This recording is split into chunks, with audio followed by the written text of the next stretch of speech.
পায়েস বা ক্ষীর যেটাই বলুন না কেন, এটা বেশিরভাগ মানুষেরই পছন্দের খাবার। পায়েস একটা এমন জিনিস যেটা প্রত্যেকেরই বেশ মোটামুটি ভালোই লাগে। বিশেষ করে আমাদের বাঙালিদের সবকিছু অকেশনেই আমাদের পায়েস হয়।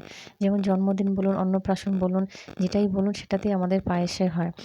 তো আমি আজ এই পায়েস এমন এক পদ্ধতিতে বানাবো যেটা তাড়াতাড়িও হবে এবং খেতেও ভীষণ ভালো লাগবে। তো নমস্কার বন্ধুরা, আমার মাস কিচেনে আপনাদের সকলকে স্বাগত জানাই। তবে চলুন শুরু করি এই রেসিপি।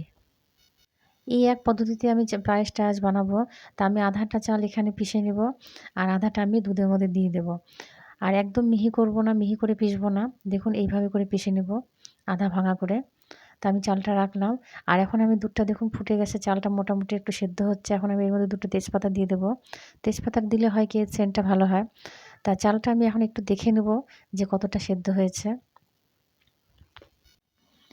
তো দেখুন আমি এটা দেখে নিচ্ছি যে এটা একটু সেদ্ধ হয়ে গেছে। তো আমি এখন এর মধ্যে কাজু আর পিস্তা দিয়ে দেবো। কাজু আর পিস্তাটা আমি কেটে নিয়েছি ছোট, ছোট করে। তো আমি এগুলো এখন এর মধ্যে দিয়ে দিলাম। তো যখন সেদ্ধ হবে তখনই ভাঙা চালটা দেবেন, আগে দেবেন না। তা আমার দেখুন এখন সেদ্ধ হয়ে গেছে। এখন আমি যে চালটা পিষে রেখেছিলাম ওটা আমি এখন এর মধ্যে দিয়ে দেবো।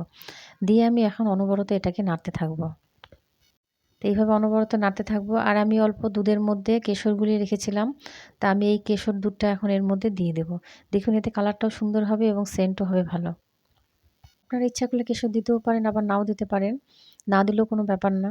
এখন আমি এর মধ্যে ইলাইচি গুঁড়ো দিয়ে দিলাম। ইলাইচিটা দিলে সেন্টটা ভালো হয়।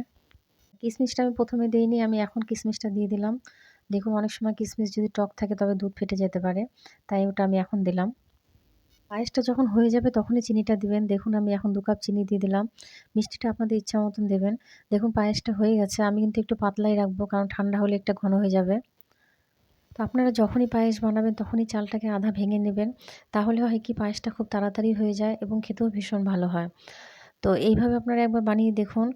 ভীষণ ভালো লাগে খেতে। তো কেমন লাগলো আমার এই রেসিপিটা অবশ্যই জানাবেন।